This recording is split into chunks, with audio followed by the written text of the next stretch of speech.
Thank you, Madam Chairperson. I welcome this opportunity to speak in this urgent debate on the role and mission of the Parliamentary Assembly and the challenges for the future as set out in the report approved by the Political Affairs and Democracy Committee yesterday. I would like to commend Mr Cox for his excellent work and dedication in presenting his report. In this, the 70th anniversary of the Council of Europe, we should all be conscious of our responsibility to preserve the benefits to citizens that this organisation has brought through the Convention system and the European Court of Human Rights. There are two areas of concern for me in this report.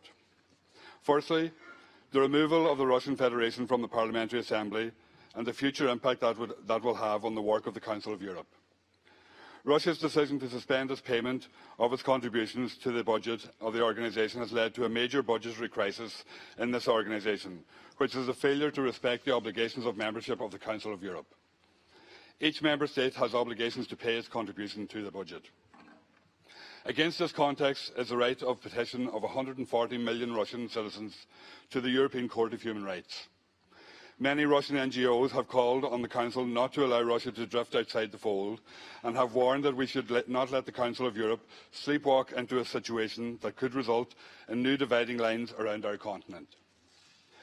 I support the proposals in Mr Knox's report to put in place a joint procedure of reaction which could be triggered by either the Parliamentary Assembly, the Committee of Ministers or the Secretary-General, and which all three would participate. This procedure would bring greater synergy, legitimacy and impact to any measures decided jointly without prejudice to each body's existing powers and responsibilities.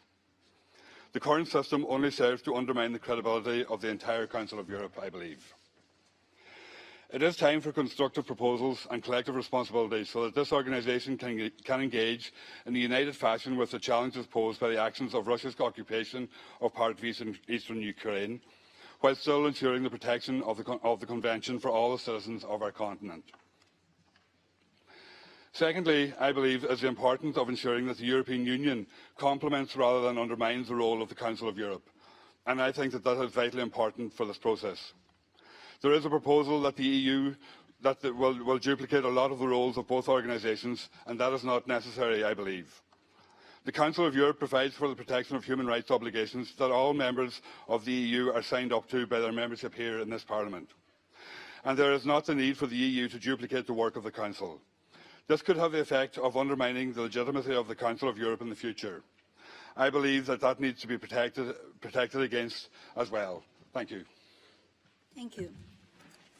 I call upon Mr. Nick, EPP CD. Madam President, dear colleagues, the Deutsche